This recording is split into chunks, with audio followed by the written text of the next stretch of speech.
Bismillahirrahmanirrahim. Assalamualaikum warahmatullahi wabarakatuh.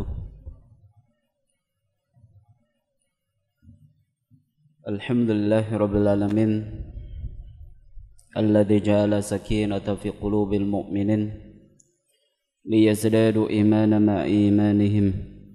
Asyhadu an la ilaha illallah wahdahu la syarika lah wa asyhadu anna Muhammadan abduhu wa rasuluh. يا أيها الذين آمنوا اتقوا الله حق تقاته ولا تموتن إلا وأنتم مسلمون. يا أيها الناس اتقوا ربكم الذي خلقكم من نفس واحدة وخلق منها زوجها وبث منهما رجالا كثيرا ونساء واتقوا الله الذي تساءلون به والأرحام إن الله كان عليكم رقيبا. يا أيها الذين آمنوا اتقوا الله وقولوا قولا سديدا يصلح لكم أعمالكم ويغفر لكم ذنوبكم ومن يطع الله ورسوله فقد فاز فوزا عظيما. أما بعد، اللهم لا علم لنا إلا ما علمتنا، اللهم انفعنا بما علمتنا وتبنا علينا إنك أنت التواب الرحيم. اللهم أرنا الحق حقا وارزقنا اتباعه وأرنا الباطل باطلا وارزقنا اجتنابه. اللهم ارزقنا الإخلاص في القول والعمل اللهم آمين. Hadirin jamaah salat maghrib, ikhwan dan akhwat, para bapak, para ibu, sesepuh, sabini sepuh, tidak lupa segenap pemirsa dimanapun Anda bisa menyimak siaran kami, yang semoga senantiasa kita semuanya mendapatkan limpahan dan juga keberkahan dari Allah Subhanahu wa taala. Alhamdulillah, puji syukur kehadirat Allah Tabaraka wa taala. Pada kesempatan malam hari ini kembali kita mendapatkan nikmat, taufik dan hidayah dari Allah Subhanahu wa taala sehingga kita bisa menghadiri kembali majelis taklim di setiap malam Selasa ini, kembali belajar bersama mengkaji ayat dan juga hadis Nabi sallallahu alaihi wasallam. Kita awali perjumpaan kita dengan memohon kepada Allah Tabaraka wa taala agar kiranya usaha sederhana yang kita lakukan ini sebagai bagian daripada usaha kita untuk bisa merealisasikan doa yang senantiasa kita panjatkan di dalam salat kita, ihdina siratal mustaqim. Maka sekali lagi semoga belajarnya kita, membahasnya ilmu yang kita lakukan sekali lagi sebagai bagian daripada wujud nyata untuk bisa meraih jalan hidayah Allah Subhanahu wa taala. Allahumma amin. Salawat iring salam semoga senantiasa terlimpah dan tercurah kepada suri tauladan kita Nabi besar Muhammad sallallahu alaihi wasallam, kepada keluarga beliau, para sahabatnya, serta kepada umat yang tetap setia di atas ajarannya hingga hari akhir nanti.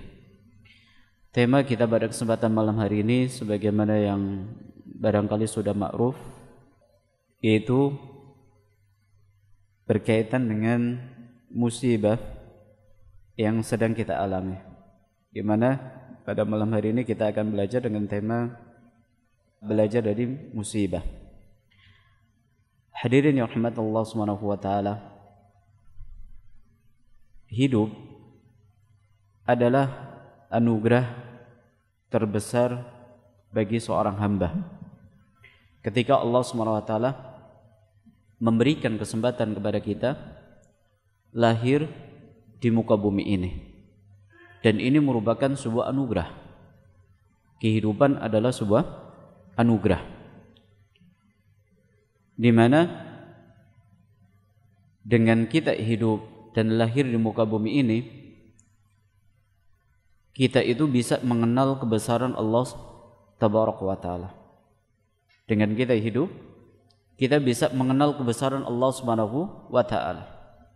Di dunia ini kita bisa melihat bagaimana ciptaan Allah, langit dan bumi, bulan dan matahari, dan segala apa yang ada di muka bumi ini ketika kita hidup.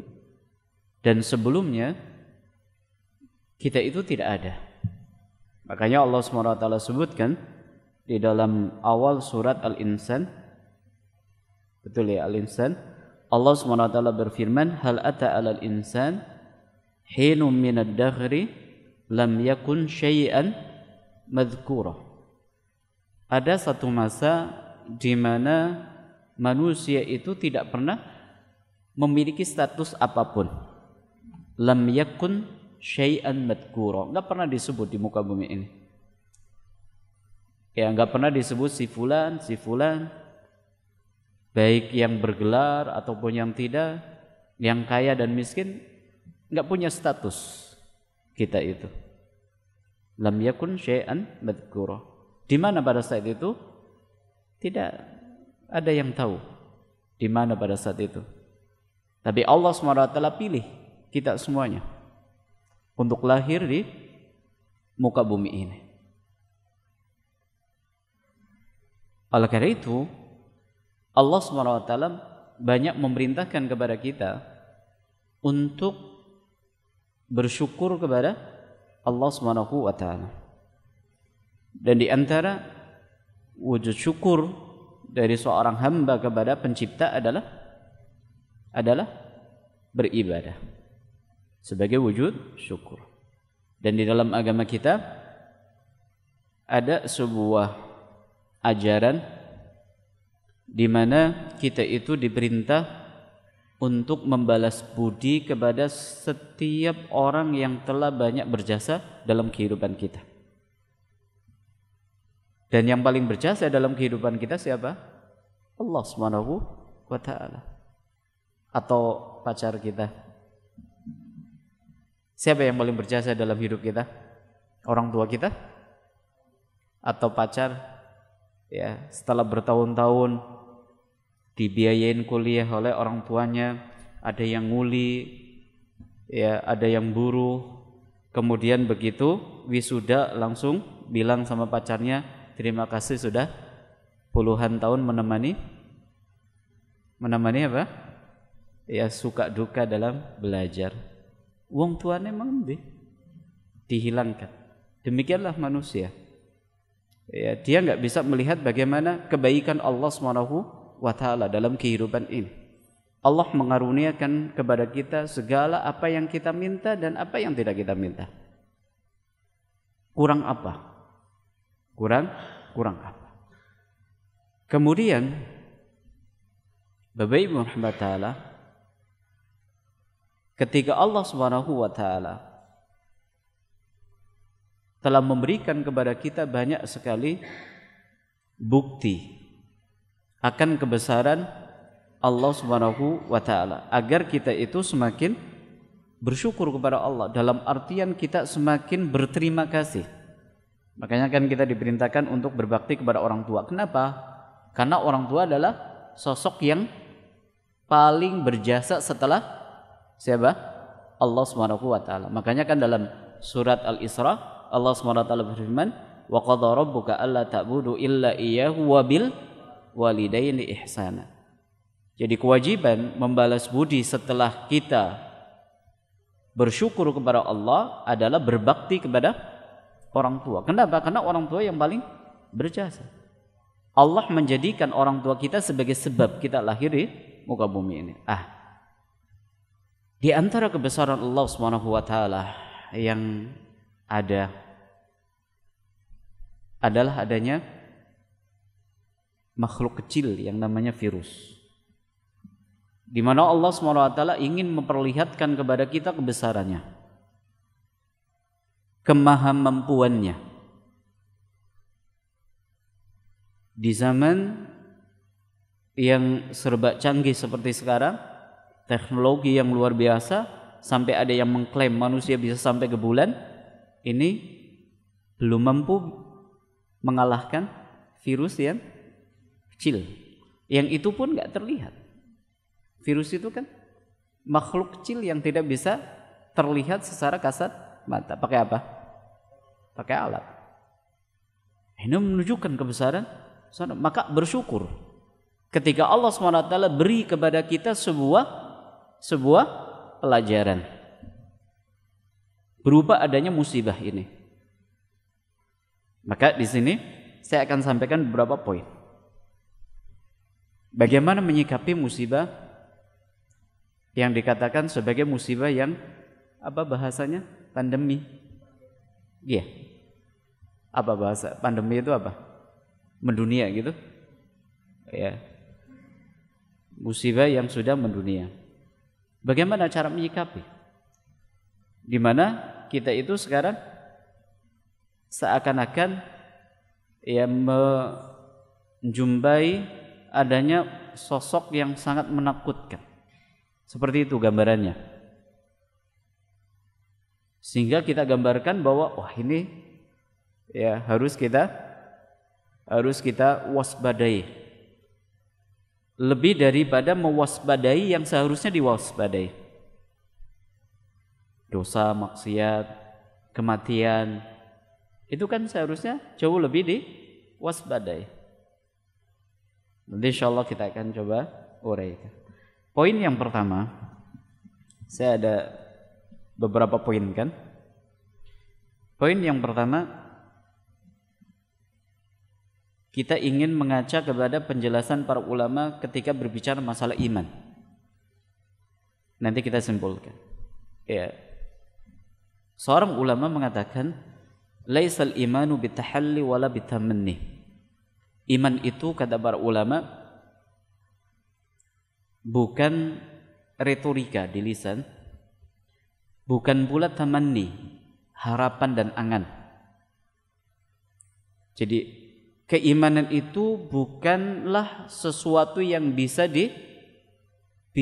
dicitrakan, atau bahasanya itu bukan sesuatu yang dibikin-bikin. Keimanan itu nggak bisa dibikin-bikin, nggak bisa dibuat-buat. Bukan retorika. Saya mengatakan saya beriman. Sebagaimana iman itu juga bukan angan dan harapan. Walakin ma waqara fil qalbi wa sadaqathu al-a'mal. Nah, kita ingin melihat iman kita itu ya memang sudah sesuai standar ataukah belum. Kata sebagian ulama salaf, iman itu adalah keyakinan yang kuat di dalam dada seseorang yang terbias di dalam amal perbuatannya. Jadi orang yang beriman adalah orang yang memiliki keyakinan yang kuat. Dan perlu dipoinkan bahwa iman itu adalah meyakini sesuatu yang gaib. Karena kalau sudah sudah real, sudah terlihat, itu bukan menjadi bagian daripada keimanan. Makanya kalau kita perhatikan ya, rukun iman itu hampir bisa dikatakan perkara gaib. Iman kepada Allah mulai dari kematian sampai nanti iman kepada surga dan juga neraka. Makanya di dalam surat At-Takatsur disebutkan kalla sawfa ta'lamun thumma kalla sawfa ta'lamun kalla law ta'lamuna ilmal yaqin. Ya kalau orang sudah meninggal dunia ya sudah melihat, oh jebule sing bener sing sujud, oh jebule sing bener sing pada jenggoten. Jere apa lah Ustaz? Ya jajal. Kalau sudah mati baru ngabarin. Yes monggo, bisa nanti pasang wifi di kuburan, nanti bisa kirim kabar-kabar ke kami. Ya. Jadi sekali lagi di sini standar keimanan itu adalah ketika orang meyakini sesuatu yang gaib kemudian terbias di dalam amal perbuatannya. Bukti orang beriman kepada Allah itu apa? Sebagaimana dalam rukun keimanan itu ada iman kepada takdir. Dan iman kepada takdir itu terbagi menjadi dua. Takdir yang baik dan juga takdir yang buruk. Sekarang buah daripada keimanan pada takdir yang baik yang buruk itu seperti apa? Sikap perbuatan yang dia miliki. Maka di antara buah keimanan adalah sabar. Sabar. Kapan? Tatkala mendapatkan musibah. Sabar. Dan banyak penjelasan dari ayat dan juga hadis Nabi SAW tentang keutamaan orang sabar. Ya, disebutkan di dalam sebuah hadis, ya, mayuridillahu bi khairin yusib minhu. Ketika Allah menghendaki kebaikan kepada seorang hamba atau suatu kaum, maka Allah akan awali dengan ujian. Allah akan awali dengan ujian. Berarti ini menunjukkan kepada kita ujian adalah bagian daripada kebaikan. Atau dengan kata lain, musibah itu adalah dilihat dari sudut pandang orang yang beriman itu kebaikan atau keburukan. Sekarang wis jajal. Tadi kan sudah kita sampaikan jenengan iman atau tidak. Ketika panjenengan ditanya musibah dalam kacamata orang beriman itu musibah atau nikmat? Kebaikan atau keburukan? Ada orang ditimpa musibah sakit. Itu hakikatnya kebaikan atau keburukan? Ini gimana nih jawabannya? Medeni teman loh Ustaz ngomong kebaikan. Ya, kebaikan. Hakikatnya adalah kebaikan. Kenapa? Karena itu sebagai salah satu cara Allah untuk melihat hambanya ini beriman atau tidak. Makanya di dalam beberapa ayat, di dalam sebuah ayat Allah SWT menegaskan kepada kita bahwa hidup itu adalah ujian. Apapun kondisi yang kita alami. Wa nabluukum bisyarri wal khairi fitnah.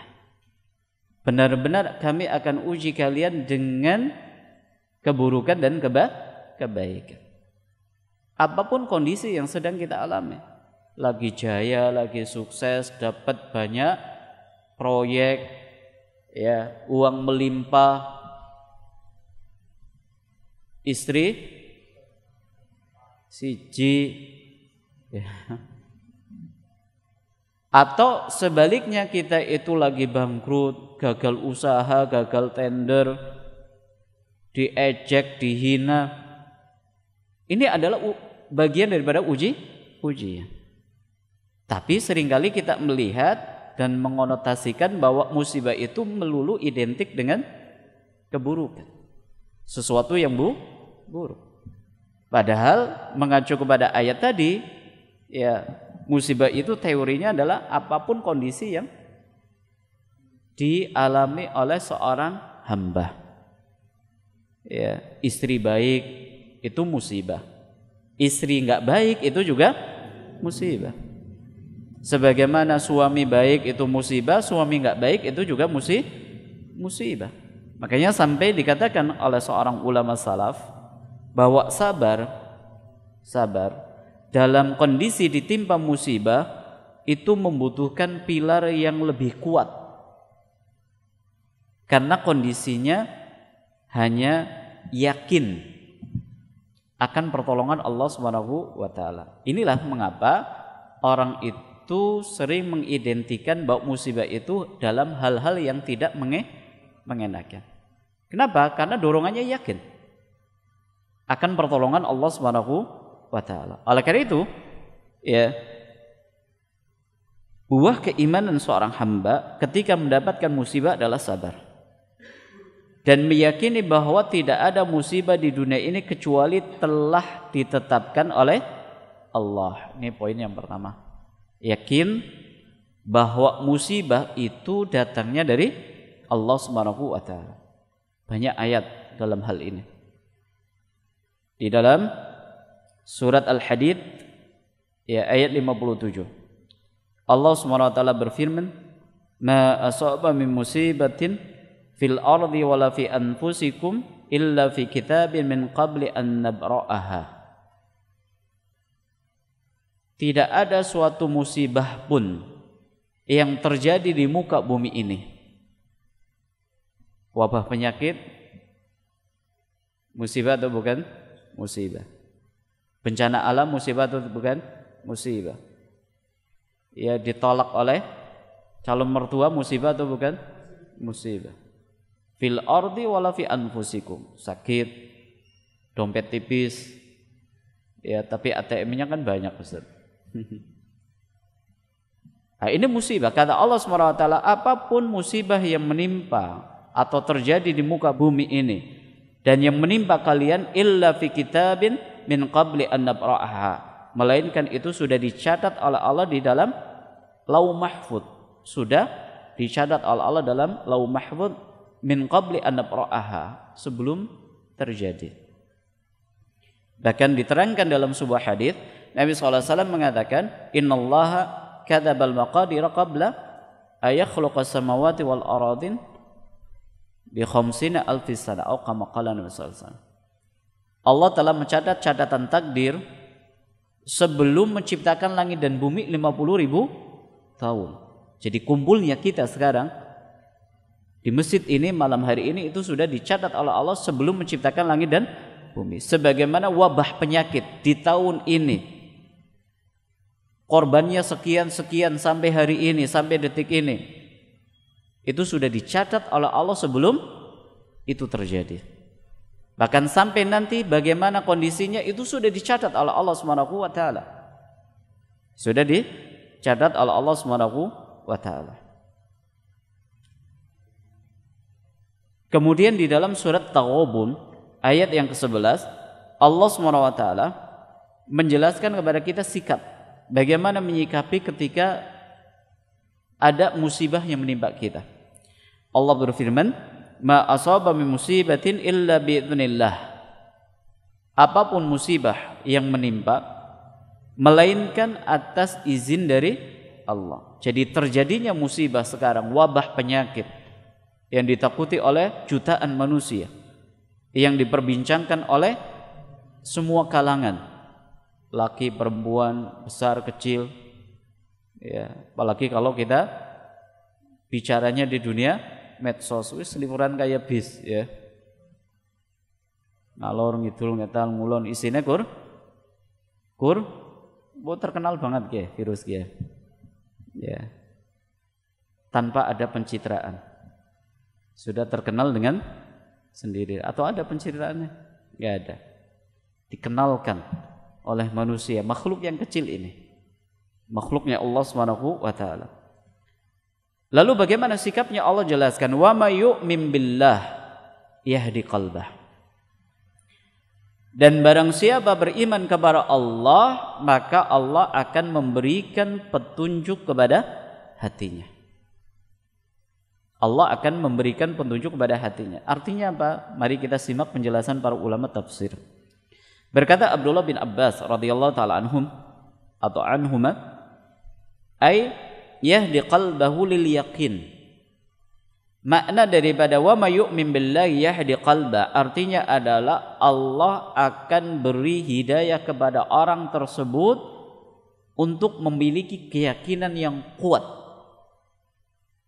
Memiliki keyakinan yang kuat. Faya'lam, kata beliau, faya'lamu annama asabahu lam yakun liyukhti'ahu wa ma akhta'ahu lam yakun liyusibahu. Allah akan memberikan petunjuk, memberikan hidayah, Allah akan membimbing hati orang yang beriman tadi dengan keyakinan bahwa apapun musibah yang menimpa dia maka tidak bakalan bisa ditolak. Sebaliknya apapun yang tidak mungkin menimpa dia nggak akan mungkin terjadi. Tenang atau tidak hidupnya kalau seperti ini? Orang kalau memiliki keyakinan yang seperti ini, tenang. Ya, tenang. Sebagaimana tenangnya kita dalam masalah rezeki, jodoh, kematian, atau malah orang tenang guys yang dia. Lebih orang tenang maning? Masalah rezeki, masalah jodoh, masalah kematian, tenang atau tidak nih? Oke, malah orang tenang, Ustaz. Berarti pada baik ya, ngadepin virus ini juga sama nggak tenang. Kalau kita nggak yakin, saya berikan contoh sederhana. Dalam masalah rezeki, kita itu sudah diplot atau belum jatahnya? Yakin apa ora? Kayaknya ora yakin. Berarti kan pada yang ngadepin virus ya pada baik kok. Ya, yakin atau tidak? Yakin. Angger yakin dan nggak sih pada sikut-sikutan? Si pada rebutan, menganggap bahwa ini adalah saingan bisnis, ini lawan bisnis.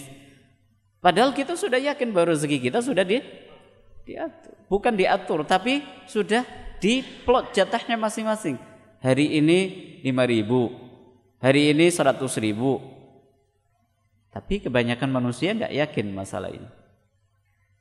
Ya, banyak manusia yang tidak yakin. Maka kalau kita kurang yakin dalam masalah rezeki, apalagi dalam masalah yang ya di media ini dibesar-besarkan, bahwa virus ini sangat ganas, virus ini sangat mematikan, akan jauh lebih tidak yakin dengan apa? Dengan konsep ini.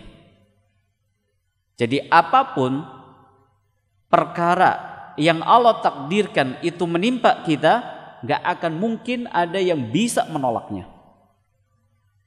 Disebutkan dalam hadis yang sudah kita pelajari, di hadis Arba'in, ya, kalau seandainya seluruh umat manusia berkumpul bersatu padu untuk memberikan madarat kepada Anda, terjadi atau tidak? Tidak akan terjadi kalau Allah tidak mentakdirkan. Sebaliknya kalau seandainya seluruh umat manusia bersatu padu dari kalangan jin dan manusianya untuk memberikan manfaat kepada Anda, terjadi? Tidak terjadi.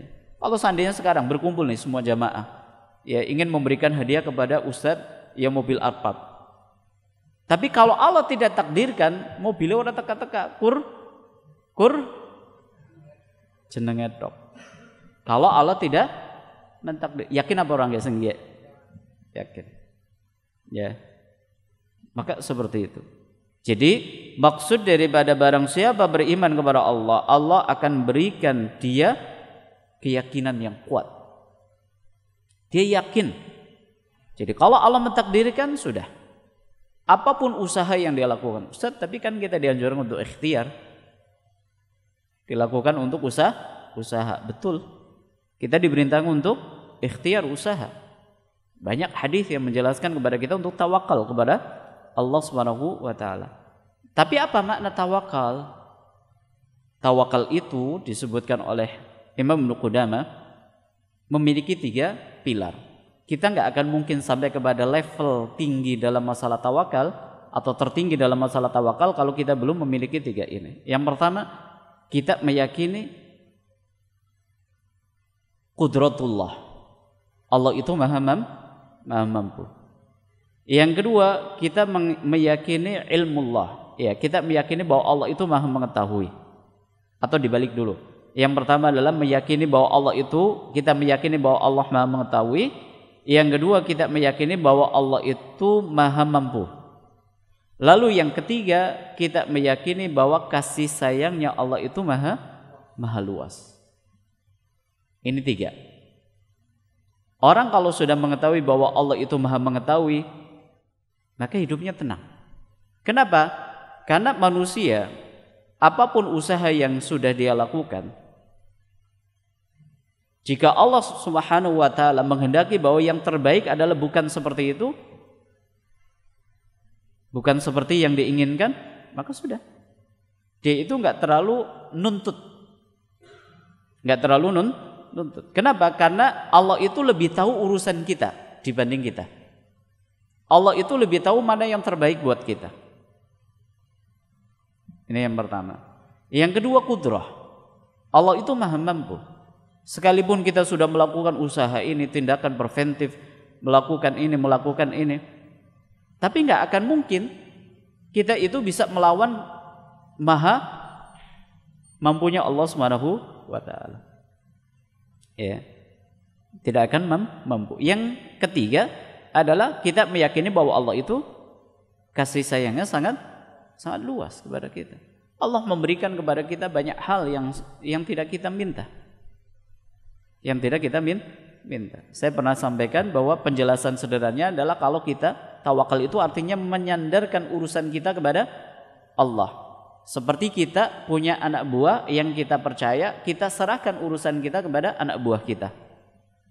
Antum ketika punya anak buah, lalu antum percaya betul dengan orang tadi, maka antum ya akan tenang hidupnya. Ya atau tidak? Kapan antum itu bisa tenang? Ketika anak buah antum memiliki kemampuan, skill. di bidang yang antum serahi masalah itu. Yang kedua, ketika antum mengetahui bahwa ini mampu melakukan. Lalu yang ketiga, dia memang bakat di bidang itu. Tenang atau tidak? Tenang sekali. Tapi kalau punya pegawai baru, ya kadang kon jaga mobil bebala pating blaret, terus diserahin tugas kon nyetir, percaya atau tidak? Ya khawatir. Nah, itu konsep sederhana orang tawakal atau tidak kepada Allah Subhanahu wa taala. Jadi semakin dia serahkan urusannya kepada Allah, hidupnya tenang. Makanya kita lihat, belajar dari Nabi Ibrahim, belajar dari Nabi Musa. Mana masalah yang lebih pelik daripada masalah yang sedang kita hadapi dengan masalahnya Nabi Ibrahim. Ketika beliau hendak dilempar ke api. Ya, Ustadz itu kan sudah enggak berdaya. Tapi lihat bagaimana ketawakalannya, keyakinannya kepada Allah. Ketika disebutkan dalam hadis, beliau ucapan terakhir ketika ingin dilempar ke dalam api adalah hasbiyallah wa ni'mal wakil. Kan bentuk ketawakal yang luar biasa. Dan lihat keyakinan beliau itu terbukti. Bagaimana Allah itu bisa mengubah sesuatu yang tidak masuk akal menjadi real, api. Yang secara hukum alam panas dijadikan ya naru kuni bardan wasalama. Ini kebesaran Allah Subhanahu wa taala. Seperti itu. Ah, kita kalau meyakini seperti itu luar biasa.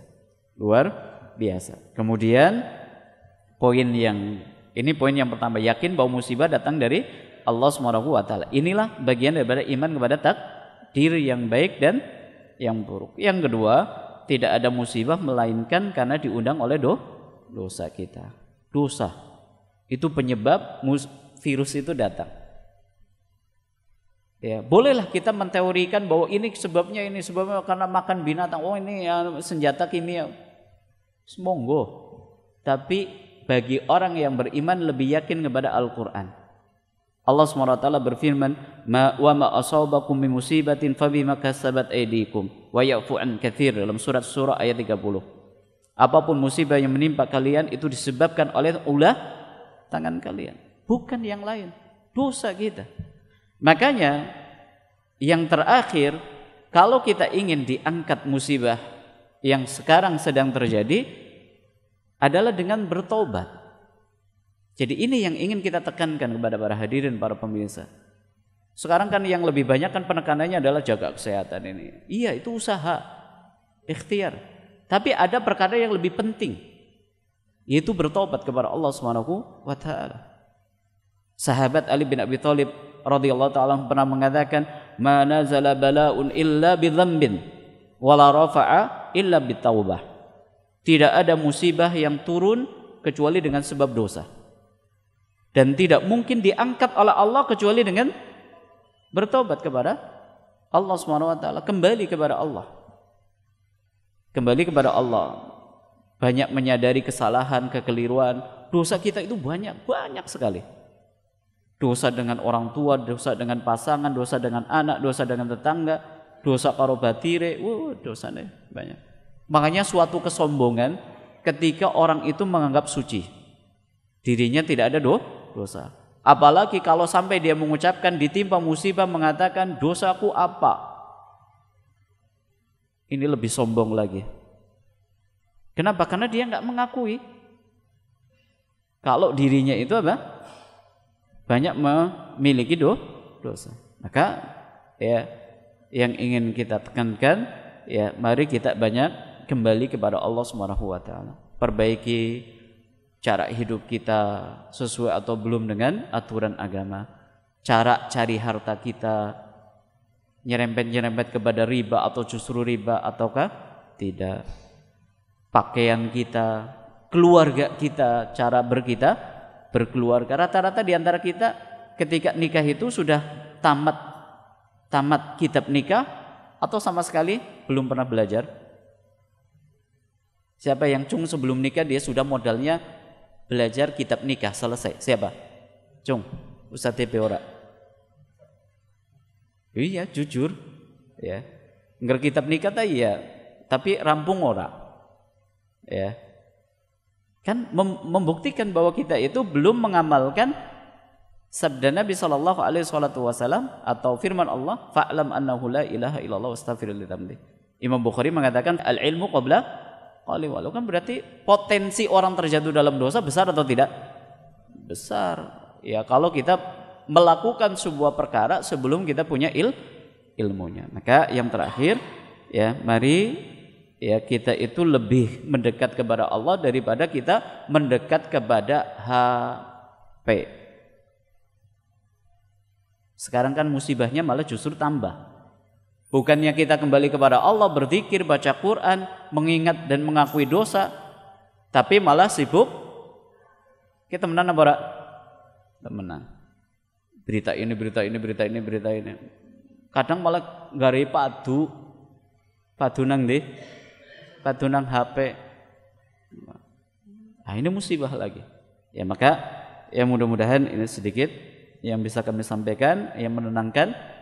Enggak usah terlalu panik dalam menghadapi hal-hal yang seperti ini, karena hal yang seperti ini bagian daripada takdir Allah Subhanahu wa taala. Maka sikapi sebagaimana orang-orang beriman menyikapi ya musibah yang terjadi. Apapun usaha yang kita lakukan, kalau Allah mentakdirkan, enggak nonsen hasilnya.